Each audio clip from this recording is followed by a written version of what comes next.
Hi Vanessa, how are you? Yeah, I'm fine. I'm good. Some interesting events going on in this part of the world right now.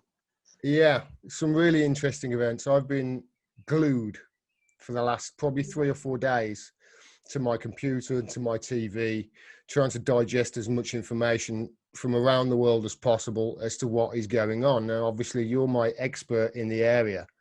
Um, I want to start by pointing out where everybody else starts this story and how they're wrong, because everybody else starts this with Israel has a right to defend themselves. They don't start with the war crime at the Al-Aqsa Mosque the other day, do they? I No. don't know much about the am I pronouncing that right? The Al-Aqsa Al-Aqsa. Mosque? Al-Aqsa. Yeah. And this is at Temple Mount. Now, I Mm. wrote an article earlier, Vanessa, and I tried to explain to people, this is what really, try and imagine this, okay? And then imagine them saying Israel has a right to defend itself. This is how stupid it is. Because I was trying to explain it to an English audience just exactly how bad the situation is, and I try to say, imagine sometime during the beginning of the 20th century, Russia said to China that they could occupy Kent, and for basically 50, 60 years, they got rid of all the Christians in the area, got rid of 700,000 after World War II. And then somewhere in the 60s, they decided, you know what, we really like this place, but we don't like our neighbours. So we're going to occupy them fully in a crushing occupation. We're going to steal their land. We're going to beat them. We're going to give them no rights. We're going to treat them like animals, basically. And then sometime over this last weekend, after all that and the world looking away and, not caring, seemingly. The Chinese then invaded Canterbury Cathedral during Easter Tuesday. And the Christians got pissed off and started launching rockets at various places in their occupied territory, there. And that's where all the media jumped in and said, oh, this is where we start the story. Am I right in my explanation here of how fucked up this really all is, and how ridiculous it is that they start the story with Israel defending themselves because Gaza sent rockets, or rockets were sent from Gaza? Well, I mean, just before I came on, I checked a few reports, particularly from Associated Press and Reuters and so on.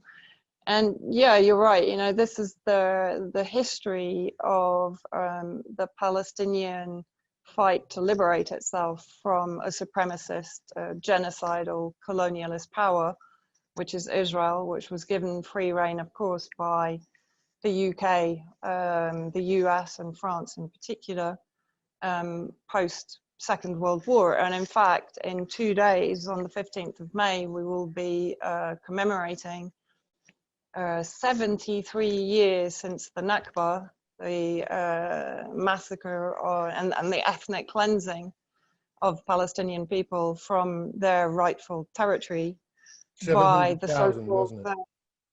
700, yeah, more 700,000. 750,000. And in fact, interestingly, I recommend an article by a local journalist, Elijah Manier, who he wrote it today. I can't remember the title right now, but he talks in great detail about the area of Sheikh Jarrah, which is where prior to the attacks on Al-Aqsa, the Israeli colonialists were trying to evict Palestinians from this particular area. Now, this area, post 1948, which was the Nakba, the ethnic cleansing of the Palestinians, again described by Wikipedia and the majority of the media as the war between the Palestinians and the Zionists, which of course it wasn't. This was, if you read Ilan Pappé's The Ethnic Cleansing of Palestine, that probably gives you the most comprehensive view of what went on in 1948.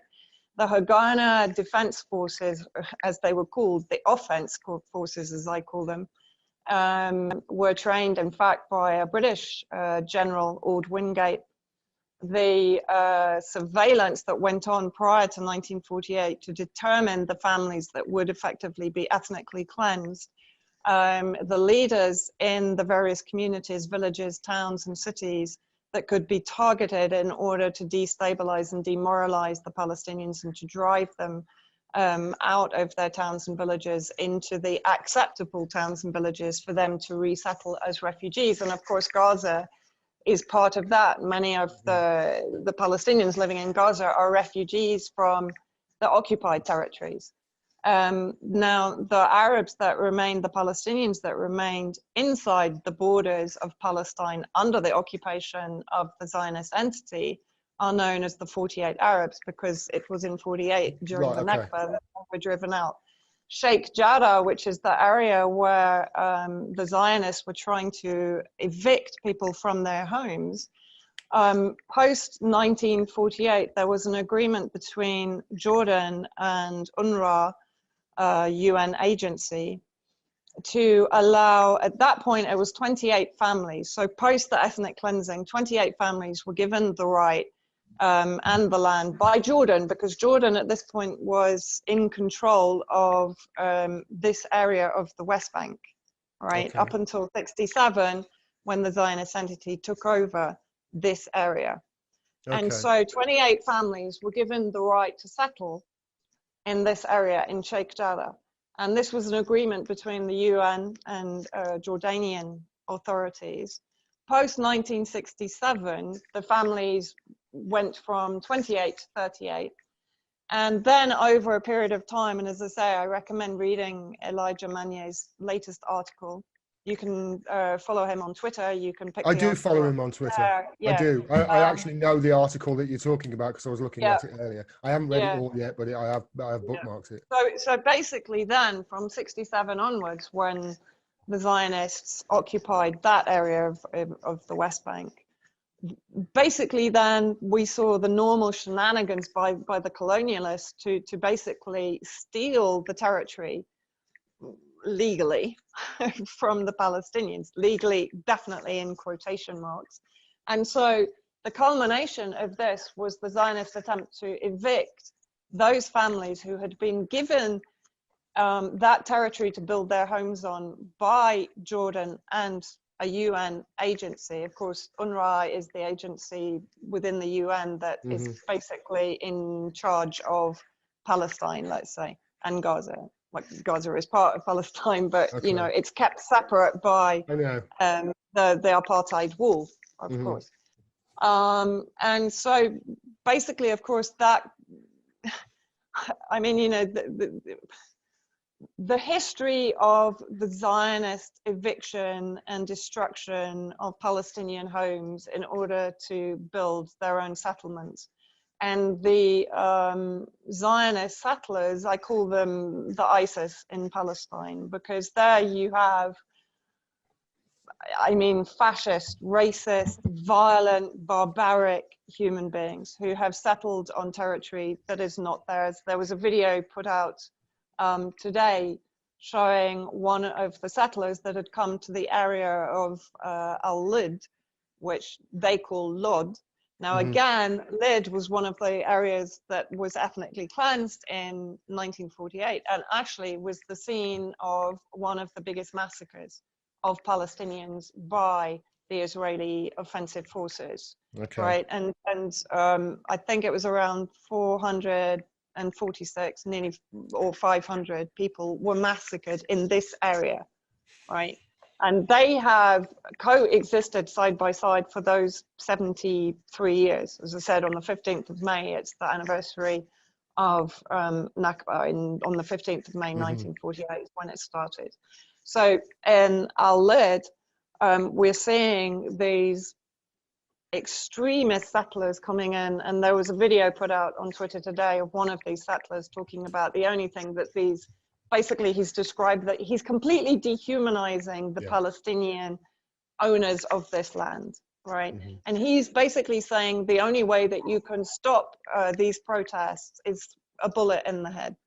So he's advocating publicly violence against these people, that after 73 years of suppression, racism, elitism, continued ethnic cleansing, you know, the ethnic cleansing hasn't stopped. If we're looking at the bombing now in Gaza, every time that the Zionists mow the lawn, as they describe it, when they decide to go on a bombing campaign against Gaza, they will target specific families, and they will target every single member of that family. So it's a throwback to the 1948 ethnic cleansing, when, as I said, they identified community leaders, prominent families, and they effectively murdered those families, those leaders, in order to demoralize the remaining populations, to drive them out of their areas. There's a word for that. There's a word for it. It's called terrorism. Yeah, it's genocide, and it's called genocide. You know, this has been an ongoing genocide for 73 years.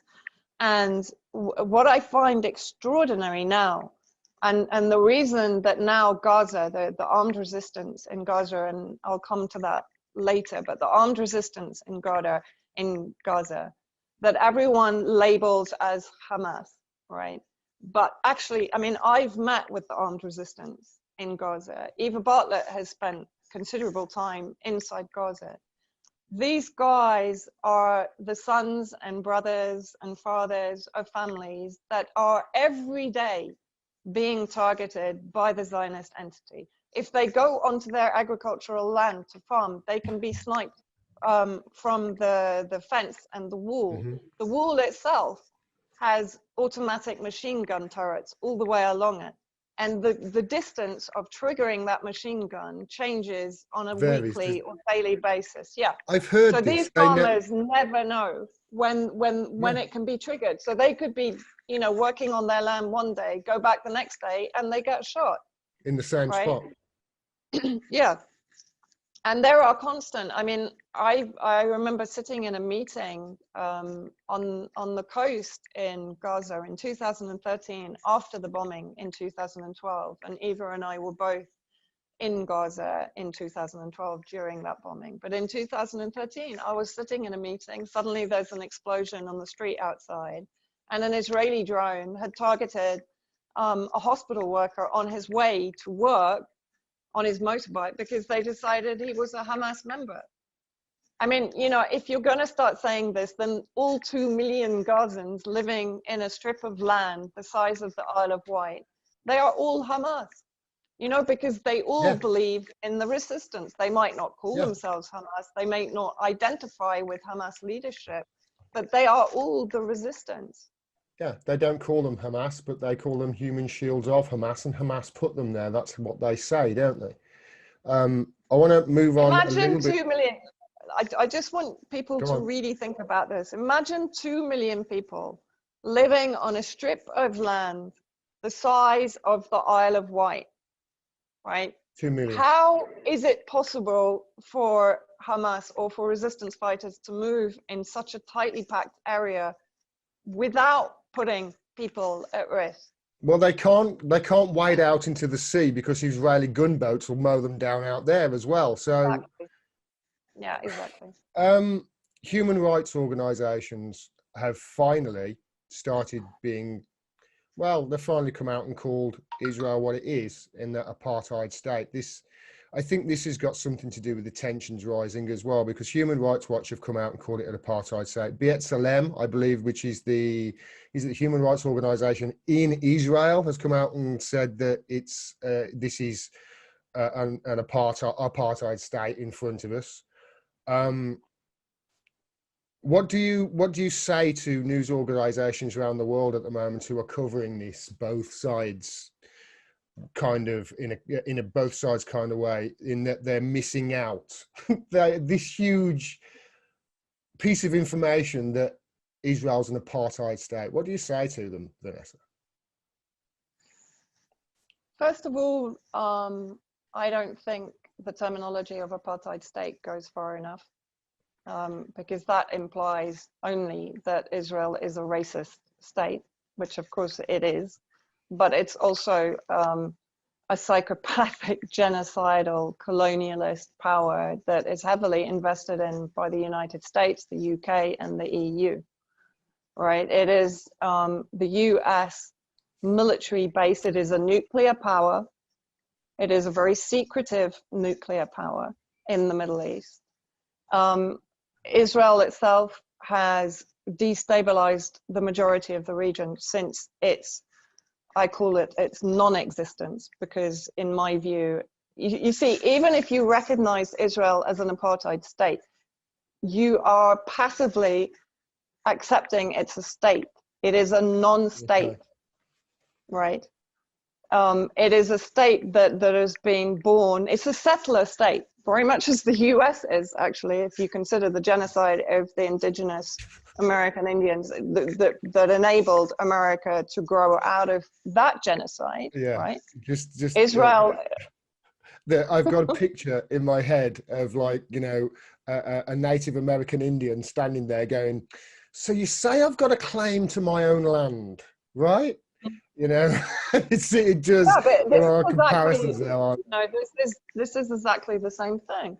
You know, they've been disenfranchised over centuries in very much the same way. And, you know, and I always remember in William Blum's book, again, I'm having a problem with titles today, where he talks about, you know, he was accosted by someone that says, but you're a Holocaust denier. He said, no, he said, all of America is a Holocaust denier, because actually, you know, the Holocaust was the genocide of the indigenous Americans, which enabled the American settler state to take root and to become the supremacist power it is. And that's exactly a mirror image of what the Zionist entity did in Palestine. So I don't accept that it is an apartheid state, because one, I don't accept it's a state, and two, I don't think that apartheid is a strong enough term to describe Israel. You know, you have to look here, for example, in Syria. No pleasing some people. No, I know, I'm sorry, I'm pretty hardline on this. It's me thinking it was a big deal, and you're like, nah, it's not far enough. No, you know, I mean, this is a bit like saying we'll return to the 67 borders. No, in my view, you return to the 48 borders. You know, this is, you shouldn't be compromising with criminals, and that's what the Zionists. And racist. And this is, I want to talk about this, because this is racism. This is Islamophobic racism.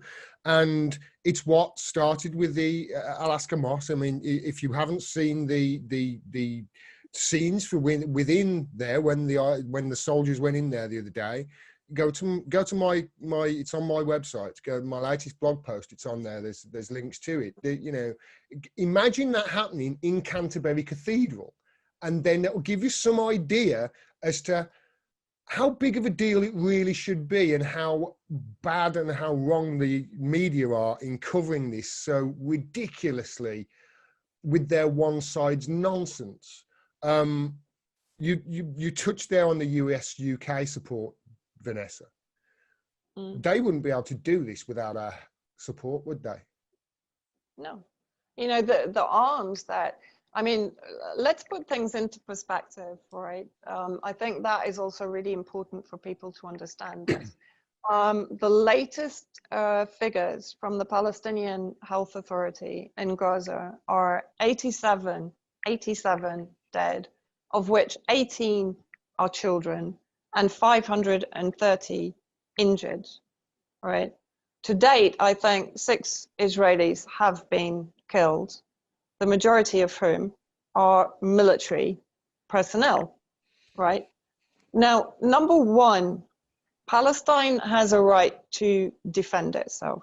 I know everyone always talks about Israel defending itself, but let's go back, as you said rightly in the beginning, to the beginning of the story. The beginning of the story was the illegal eviction and violent, brutal eviction of people from Sheikh Jarrah.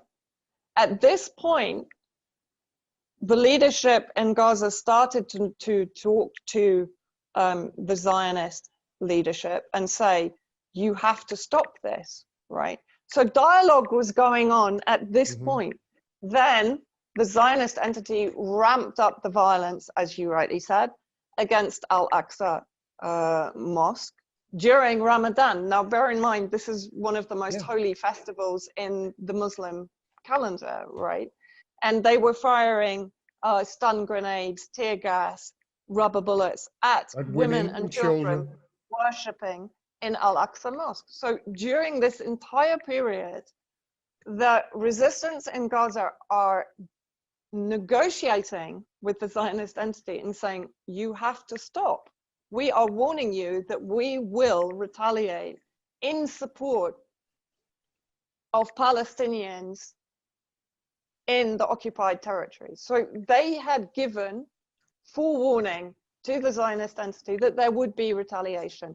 This is where the arrogance of the Zionists comes in. You're right, they are supplied some of the most sophisticated armory by the US, by the UK, by the EU, right? They have laser-guided precision missiles. And this is another point I want to make. They're using laser-guided precision missiles, and they claim they're targeting Hamas militants. How come they hit 18 children? How come they killed 87 civilians? How come they injured 530 civilians with their laser-guided precision missiles, right? They will say because the Hamas are using them as human shields. That's what they say. It's but they have the Iron Dome. But they have the Iron Dome. And yet, so what has happened, right? And it's a very important point that Elijah actually makes. When Israel itself was carrying out terrorist attacks against the British, for example, to destroy British prestige in order to secure their settlement on territory that is not theirs in Palestine. Now what we're seeing is the Palestinian resistance in Gaza has managed to gather together weaponry that it never had before. Now that is being supplied to it by the resistance axis, by Syria. And Syria, I want to come back to that because this is very, very important for people to understand. Iran, Hezbollah, right? It's using missiles, it's using, which is a strange term for me, suicide drones, which basically I think are drones that are used as missiles, right? It always seems very peculiar to me. It doesn't actually have anyone in a drone, but never mind. So basically what they've done, and again, this is really important because Syria had exposed only about a month ago, it had fired a ballistic missile close to Dimona nuclear center, one of the most secretive nuclear centers inside southern Palestinian territory. I refuse to call it Israel. And the interesting thing was the Iron Dome had been unable to intercept that missile. So that sent a message to the resistance in Palestine that the Iron Dome was not infallible. It wasn't invincible, just as the US Patriot missile systems in Saudi Arabia are not invincible against the Yemeni homemade missiles that are destroying Aramco and other oil fields and electrical power stations inside Saudi Arabia, right? So what we're seeing when we stretch it across the bigger picture is we're seeing the resistance is suddenly going, hold on, you know, Israel is not as invulnerable as it likes to present itself as. You know, Israel presents itself as a superpower. What's happening now is the resistance is demonstrating it's not a superpower. It is vulnerable. Its people are vulnerable, and Israel only exists because it can attract Jews from outside Israel to settle inside Israel because it's secure. So as soon as that security is let's say, put to question, Israel starts to crumble. Very well funded, this Iron Dome is apparently. Costs a lot of money, and they talk it up, but evidently it's not 100% good. It is fallible. And you mentioned the new weaponry that they've got, against Israel, and they're starting to hit Tel Aviv, and I don't think that's happened before from Gaza, has it? And Tel Aviv's what, 76 Never. kilometers away, something like that. And they're starting. I actually heard just a few hours ago before we came along that there are new weapons and a new type of missile that they've fired today. And Yeah. try not to smile too much, Vanessa, when I'm saying that. But I know. I just got blocked. I got banned off Facebook for being happy well, about it. the point is, Israel are starting to ramp things up, and you can see that Israel, they're following the same playbook that they followed in 2014 or whatever it was, where they've lined up. There's talk of tanks going into Gaza. They're talking about troops going into Gaza, etc., etc. However, the rise in violence around in the territories within the occupied territory, as you say, between Palestinians and Israeli settlers, that in itself is a security threat to Israel, isn't it? And that might make them think twice before they start going in and doing what they did in 2014 and really ramping this up to the levels, that we haven't seen for years. Well, basically, I mean, what's going on in the occupied territories is the third intifada, right? And this is after. Can you explain what an intifada is? Well, an intifada is basically, it's an uprising. And of course, the thing is, in my view, Palestine is occupied three ways. It's occupied by the Zionist entity. It's occupied by its own leadership to a degree. I mean, in the occupied territories, Abbas is, and of course, this upsurge in conflict suits Abbas because he's basically been leader in the occupied territories since 2005. He's a collaborator with the Zionist entity, and he has effectively prevented any kind of violent uprising against Israeli oppression and brutality and violence. I mean, if we go into the crimes that Israel on a daily basis is committing against human beings in the occupied territories, we would be here all night. Yeah, right? we really would.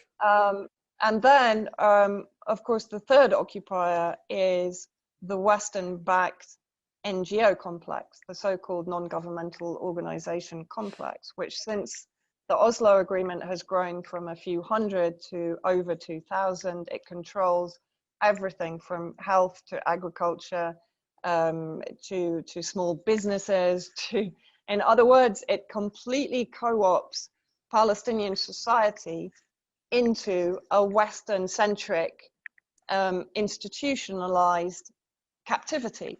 Okay. Fundamentally, right? So what we're seeing now actually is a breakout from that entire paradigm by the resistance, and we're going back to the violent uprising, the intifadas. And what I really want to make a strong point here, I see many people in the West advising the Palestinian resistance what they should be doing. Please leave them alone. Please let them fight their battle, because this battle has been coming for 73 years, right? And believe you me, life in Gaza is a living death for these people. They have no clean water. Their sea is filled with hundreds of thousands of liters of raw sewage by Israel every single day, right? They are regularly bombed. They are regularly droned. They are regularly shot by helicopter or by tank on the border. The 2012 aggression was started with the murder of funeral goers and a 13-year-old boy in the south of Gaza, Hamid Abu Daga, who was shot while he was playing football outside his home. I was there when that happened, right? So these are daily occurrences. They can't leave. They can't get out of this. And as I said, there's 2 million people packed into an area, and that 2 million keeps on increasing, right? They have no value of life. No. Their only dignity is resistance. And so when people say, but why can't they protest peacefully? Where are they going to protest peacefully? they will still get shot. They will still get bombed, right? So at some point, it's an absolute obligation to fight for your rights. And we in the West should be supporting the resistance, whether it's armed or whether it's peaceful. We should be supporting it because it is their story. It's their right to do what they're doing. And they shouldn't be questioned for it. They should be simply stood in solidarity with, right? Because it's their right to do this. And even if the recrimination from Israel is going to be horrendous. And it is. Yeah, it is horrendous. Look at, 530 injured in how many Already. days? And the settlers are heavily armed. I call them ISIS. I'm not joking, because Israel has backed ISIS. Israel has backed Al-Qaeda in Syria to destabilize Syria, because Syria is the strongest ally of Palestine in the region, besides Hezbollah and Iran, right? So Israel and ISIS are two sides of one coin. And if you listen to the settlers, these are heavily armed. Most of them are carrying Kalashnikovs, well, maybe not Kalashnikovs, but the US version of it. And they are brutal and violent. They're tyrannical. Yeah. So they are extremists. They're fascists and they're extremists. I've seen what's going on. They are dragging people out of cars and just beating them unconscious on the floor, and then the Western media are saying, "Oh, his injuries were moderate" and stuff like that. They're saying that it's happening on both sides. You could say that, I suppose, but that's like saying, we won a football match 99-1, and it's like, oh, both sides scored. It's ridiculous. You mentioned their 73 years. I want to. There's a point here, Vanessa. How much longer? If not now, if they're not going to rise up now, and we're not going to get the support now, how much longer? Is it another 10 years? I saw a video the other day of George Galloway standing. It was about 10 years ago, 15, 20 years ago, probably. And he was saying how, it was 47 years of an occupation then. And he was saying how much longer, how many more Palestinians are going to be killed? How many more war crimes are we going to look the other way while they're committed? And that was 10 years ago.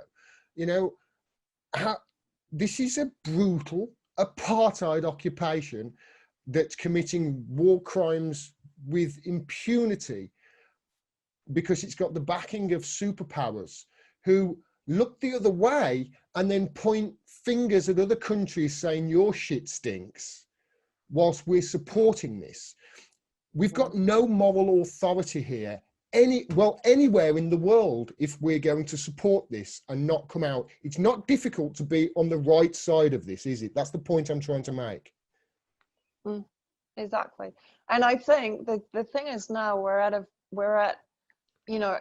very important historic time in the region. Syria has withstood a 10-year war and sanctions and information war and propaganda war, and stood firm, largely with the help, of course, of again, the allies in the region: Iran, Russia, Hezbollah.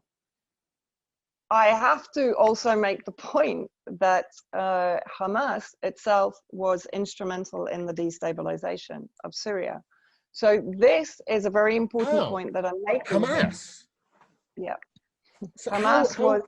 Hamas, okay, let me, because this is, okay. I don't want to, because Hamas, of course, is Muslim Brotherhood. And of course, inside Syria, the Muslim Brotherhood was weaponized on many occasions, back in the late 70s, prior to that. And the Muslim Brotherhood was largely created predominantly by the UK in order to create a sort of compliant Islamist political movement that would be a suitable replacement for governments that they wanted to get rid of, and then they could basically impose a Muslim Brotherhood regime in its place.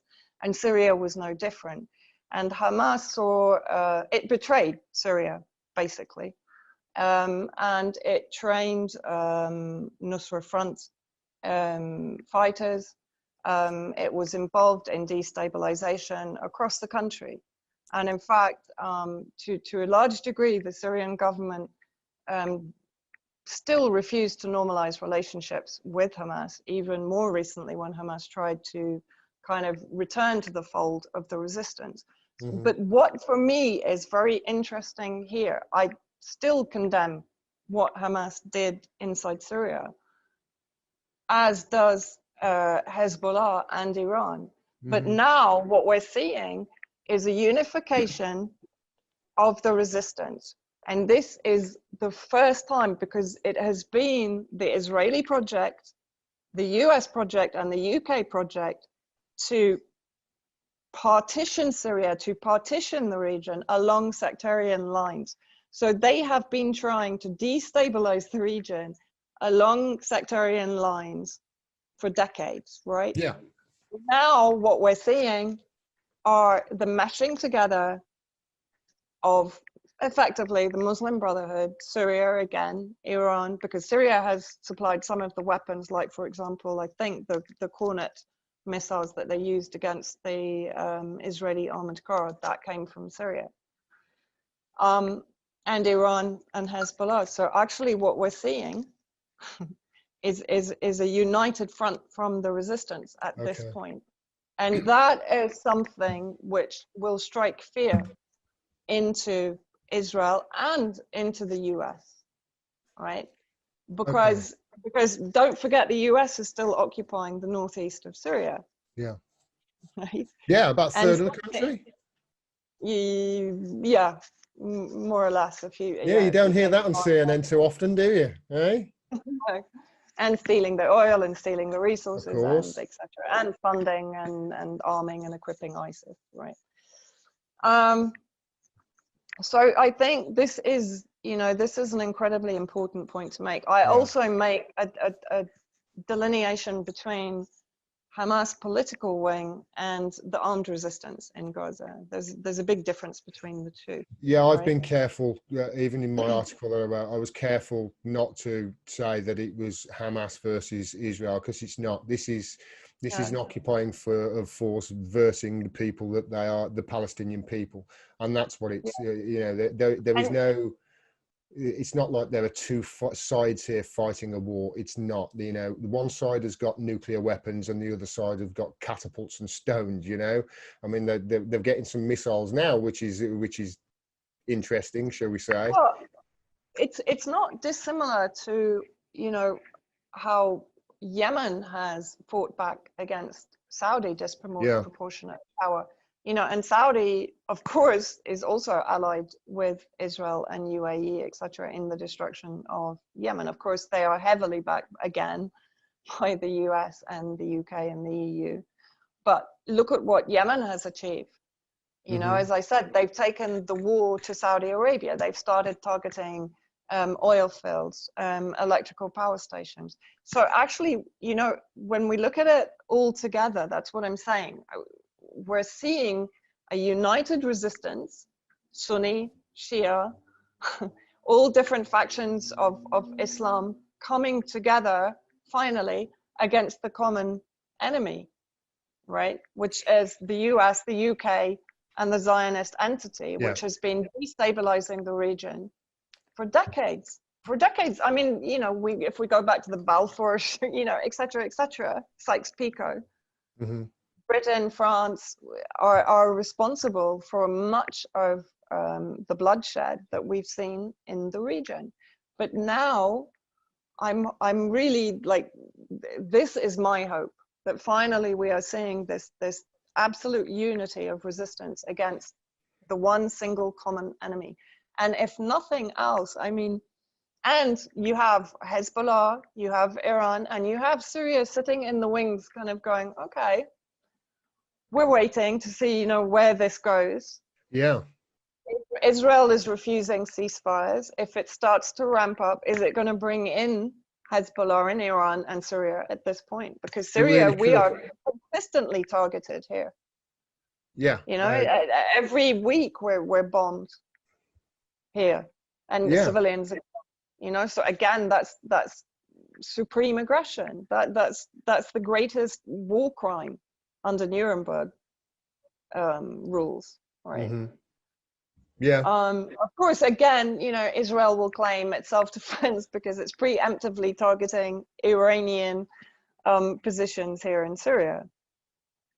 And that means a civilian in Latakia that was killed in the last raid was an Iranian militia. You know, I mean, this is the thing. Because the media give blanket coverage to Israeli propaganda, and they don't, I mean, I was reading a Reuters article and they basically said that Israel had targeted Gaza and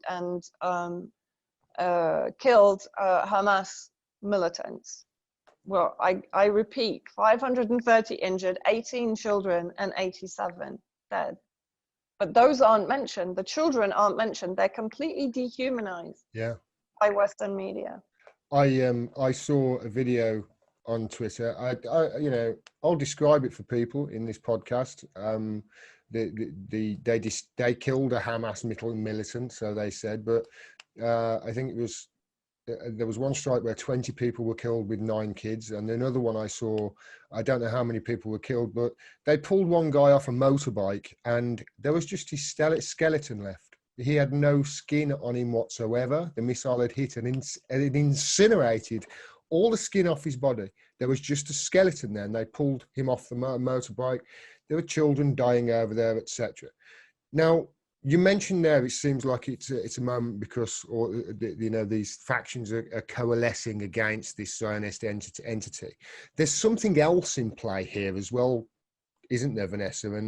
And that it's giving me a little bit of hope as well. And, you know, I can see, even though this is a horrible situation, it doesn't feel hopeless because the eyes of the world are on this as well. We're in the technological age now, and it's telling that Israel right now are hitting buildings where media are in, because they're trying to stop the spread of the message getting out almost from Gaza, aren't they? Because people around the world are seeing this. You've seen a lot of protests, no doubt. You know, there was one down in London the other day, and they're on top of buses. I've seen them in various cities around America as well. And the Canadians never get pissed off with anything. There was a show of solidarity in Canada. So this is happening all around the world. It does feel just as if the narrative is starting to get shifted a little bit. Do you feel that as well? Yeah, I do. I'd also say, I mean, the Shrouk Tower, which is the media tower, that was hit or targeted, and they killed a number of journalists in 2012. It was also hit in 2014. And I'm sure everyone saw the videos of it being completely demolished this time, along with I've forgotten again the names. I think Al Hanadi Tower. So 2 of the biggest apartment blocks in Gaza have been brought down.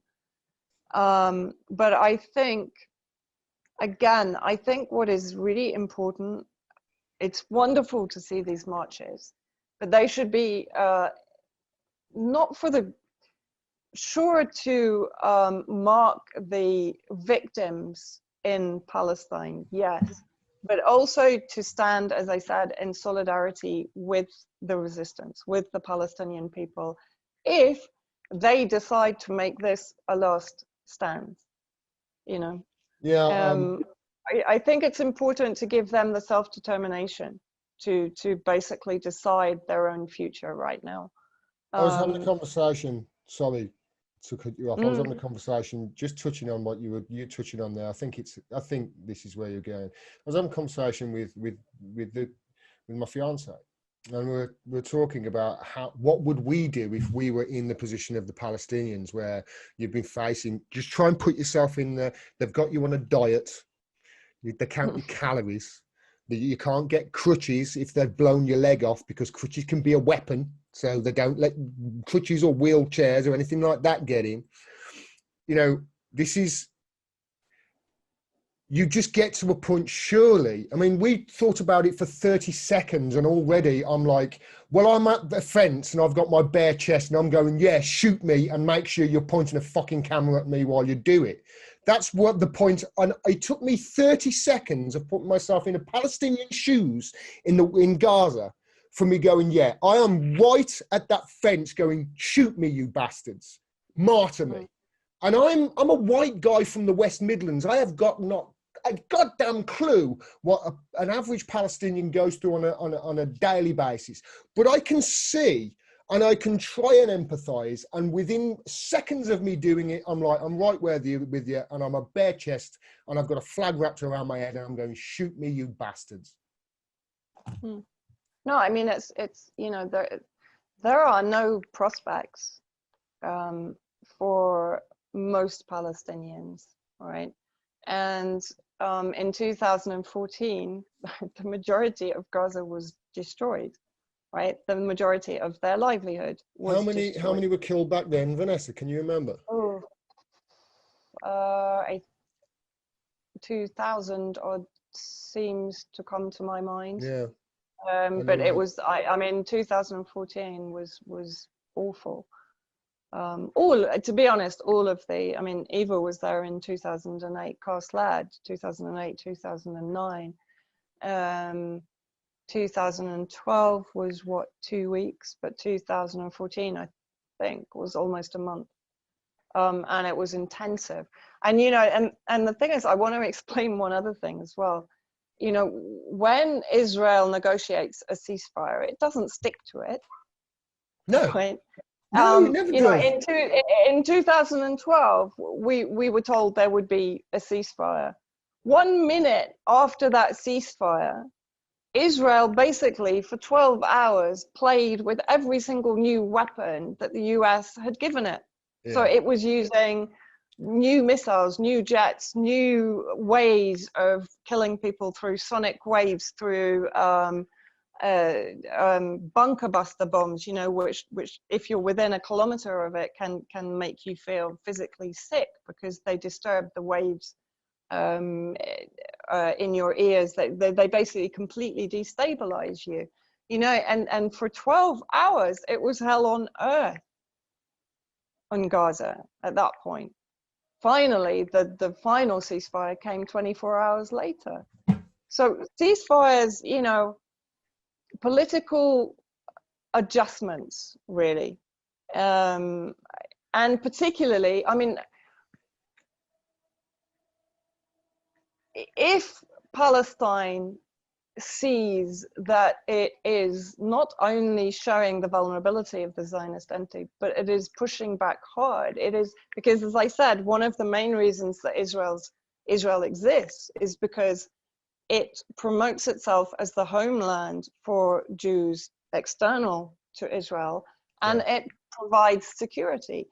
If it can no longer provide security, one, settlers will start leaving, right?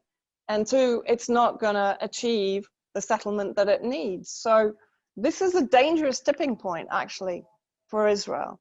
And, you know, it's the next few days, I think, are going to be extremely critical.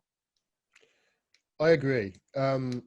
I know you haven't got, I've probably got about another 10 minutes. I said an hour. Thanks so much for giving me your time, Vanessa. I want to touch on the end on the hypocrisy here and the fact that we've got no moral standard in the West because we're supporting this. Why is it that one type of Muslim seems to be, you know, worth more than another type of Muslim in the West? Why is it that we get our panties in the bunch as the way China apparently are treating the Uyghurs, but not so much with the way Israel treat the Palestinians? Can you just, you know, touch on that and how, I don't know, it makes me feel sick. How about you? Well, you know, this is the propaganda machine in action, right? Because, I mean, let's just very quickly touch on the Uyghurs, and then I think I'm going to kind of upset enough of your audience. I'm sure you won't, Vanessa. You know, fantastic.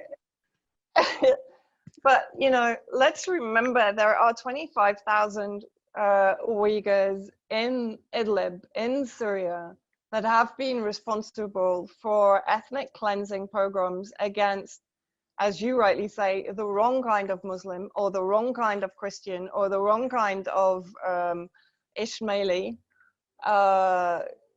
fighting alongside Al-Qaeda in Syria, right? You know, the photographic evidence is there, and the numbers are around 25,000 in Idlib now.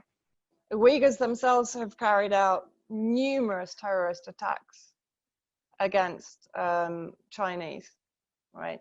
So I could go much further into that, but I won't right now. Okay. But what we have That's the to, first I've and heard of that. I haven't heard of that. Yeah, Jeremy Sachs actually gave a absolutely brilliant performance on a BBC Newsnight interview where they were supposed to be talking about climate change, and he basically ended up lambasting the BBC for promoting the anti-China rhetoric that is now circulating. And, you know, we're hearing yet again the word genocide. I mean, you know, Israel is a genocidal entity, and yet it is never called one, right? No. Why aren't we calling China apartheid? No, we immediately, when it's an enemy state, we go immediate to genocide. genocide. The bar or for calling tyrant or criminal. Yeah, the bar for calling China a genocide, what they're doing to the Uyghurs, is subterranean.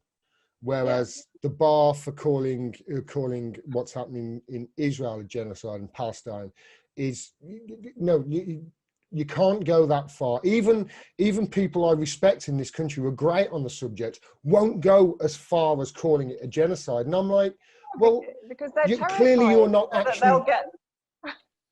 They'll get labeled anti-Semitic. They'll be, you know, I mean, that's the thing. If you put your head over the parapet with Israel, right, like as Jeremy Corbyn tried to, or Chris Williamson, you know, you get your head shot off. And the fact is that we don't have two parties in Britain anymore. No. You just have two versions of the same totalitarian state pretenders, right? Well, the good news is the good news is Keir Starmer's going to move and be more like Joe Biden. So I think Joe Biden's further right than Boris Johnson. I don't know whether people in Labour realise this, but I actually know a lot about American politics, and I'm telling you, Joe Biden's further right than Boris Johnson, and the Labour Party are right now, and Labour MPs are saying we need to look to America and Joe Biden because that's the direction we're going. So you're absolutely right. There is not two parties in the UK anymore. We are America.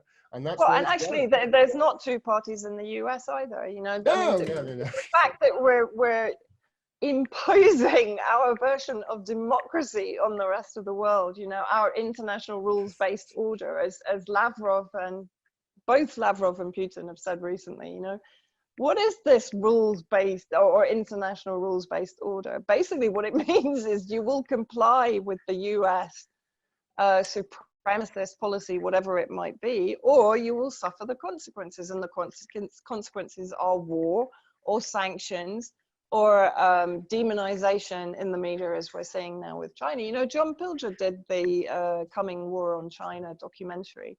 I thoroughly recommend people to watch it because he tweeted out a few days ago, he said, you know, the war is here. I warned about it and it's here. And all of this kind of, as I say, you know, this Hitlerization, this genocidal rhetoric that's coming out of Western media without a single balancing view. No. This is when you know you need to start asking questions, because you had weapons of mass destruction in Iraq. You had the incubator babies in Iraq, number one, right? You had the Gaddafi troops rape in Benghazi. You had women's rights in Afghanistan. Look at Russiagate. There is no option, a different opinion on MSNBC or CNN or any of them. You're not allowed to actually dissent. COVID, you're not allowed to ask questions, right? And with Syria, you have the chemical weapons, which is proven to be a lie. You know, real time, it's proven to be a lie. The OPCW is not just a lie, a false flag. Not just a false flag that led to the bombing of a sovereign country, which is the supreme war crime. You mentioned that earlier. This is the supreme war crime. To bomb a country in retaliation to an act that did not happen, which is exactly what we're talking about with Duma. That's the supreme war crime. And you cannot get anywhere with anybody on the media or in the media or anything in this country or America with it. It's astounding how they will just try and keep the lid on a scandal of a proportion that I have never seen in my life. I think it probably goes back to, I don't know, Pentagon Papers. You tell me, Vanessa. You've lived through it. Well, I mean, it's a perfect parallel to the weapons of mass destruction. But if we're talking genocidal, psychopathic maniacs, look at our governments. Britain is effectively genociding Yemen, right? Through sanctions, through blockade, through providing, BAE is providing the majority of the weaponry that Saudi Arabians are using to massacre children in Yemen. The same in Syria. Vanessa, then Eddie Izzard, who was born in Yemen, does a TV advert to get people who are watching, I don't know, The Chase, whatever, on Dave or Challenge or whatever. He does a TV advert begging for them to send money to help the Yemeni people because they're going through this. It's like our government is the people who are, it's like breaking somebody's leg and then going on TV and say, yeah, can we have some money because we need to fix this person's broken leg? Exactly. It's ridiculous. And none of the aid money, most of the aid money goes to Al-Qaeda in Yemen anyway. It doesn't reach the Yemeni people. I mean, it's complete, this is what I'm saying, it's complete projection on the part of our governments when they start flinging accusations at Russia that it's invading Ukraine. I mean, one of the funniest tweets I saw recently was, Russia's going to be sanctioned for having its troops in Russia because it hasn't actually gone into the Ukraine. Why is it whenever Russia move their troops within Russia, it's an act of aggression towards NATO, apparently. Have you looked at the number of US bases around Russia lately, or around Iran, or in Syria? I mean, military bases in Syria. It's crazy. I mean, this is really sometimes, I mean, my friend Steve Poikinen just, when he says it's just our friend. Cartoon world. It is a cartoon world. It really is. I feel like saying, just turn the TV off. Stop reading mainstream media. Choose your journalists and analysts and just stick with them. Yeah. Because honestly, whatever you read, and it's getting worse. I mean, the BBC now is just an extension of MI6. I mean, it doesn't even pretend to be anything else.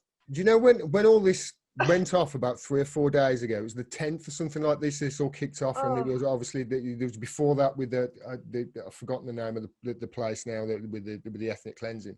But while all this was going on, I was transfixed to it, and I was watching it totally. And the BBC, I had to turn them, and they're talking about a pilot whale who was stuck in the Thames, and that was the big story throughout the whole day. There's a genocide going on. You support? No, we're not talking about. There's this whale. By the way, we think we're going to have to euthanize it. Oh. Right. I mean, it's really. I mean, there is no debate. No. There are no, the minute you get a diverging view, I mean, I was astounded that they allowed Jeffrey Sachs to speak for as long as he did. They obviously because normally it mysteriously cuts, or you get interference, or, oh, we've lost him, They didn't see what happened last time MSNBC asked him on. He started talking about timber sycamore. They didn't see that. But, in their faces. But do you remember when the reporter on the BBC, I can't remember the name of the presenter, but he started talking about the MI6 rendition and torture. Yeah. And the whole, like, there was immediately this kind of weird interference, and we've lost him. Like, damn it. Hopefully, Vanessa, more people are starting to see this. I really do believe so. I believe as if we're reaching, I don't know, some sort of moment. I hope so anyway. And I'm really in support of the Palestinian people who have been oppressed and murdered and killed and, there was a great picture that I saw. We'll leave on this if you want, before I ask you if you want to. Blaming Palestinians for firing rockets at Israel is like blaming a woman for punching her rapist. And really, that's where I think I want to leave this. It's if you're still listening to anything that is both sides in this argument, there isn't a both sides on this argument. There's an oppressing, crushing, nuclear power, which has got the backing of other major powers in the world, full backing, unequivocal backing, who will look the other way while they are committing war crimes and genocide. And there's another side that has been under this oppression for, well, 76, 73 years, maybe longer. And that's what this is. There's no two sides in this. There's the right side and the wrong side, and the right side is with the Palestinians. What do you think to that? And let me make a prediction. If Israel backs itself into a corner, I would predict that the US and the UK are not going to come to its help. I hope that that's the case. I really do. I hope that that's the case. I think that's the case. So I think what we're witnessing right now is a historic rebalancing of power. We've already seen it with the rise of Russia, for example, through the 10 years that it supported Syria. Syria was a seminal moment, wasn't it, Vanessa? Because Syria was the first time that the US got stopped. Really. Exactly. And well, apart from Vietnam, but that was what, 25 years? Before my time. But we're seeing a recalibration of global power away from US unipolarity, and of course that includes Israel. And I think what we're seeing right now is, for the first time, Israel is feeling vulnerable. And I'm not celebrating the death of anyone, but Israel has brought this upon itself. It will never come to the negotiating table while it holds the upper hand, and it will always hold the upper hand while it has UK, US, and EU backing, right, with weaponry and so on, and political, diplomatic support, right? But if it's made to feel vulnerable, then it's a different case altogether.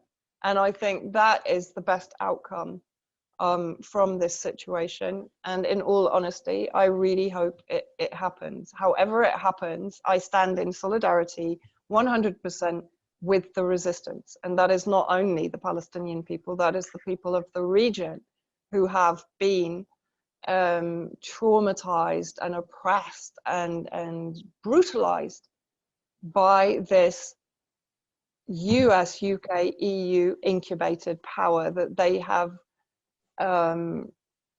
placed in a position of power and supremacy in the Middle East that was not theirs to occupy in this way by proxy by Israel.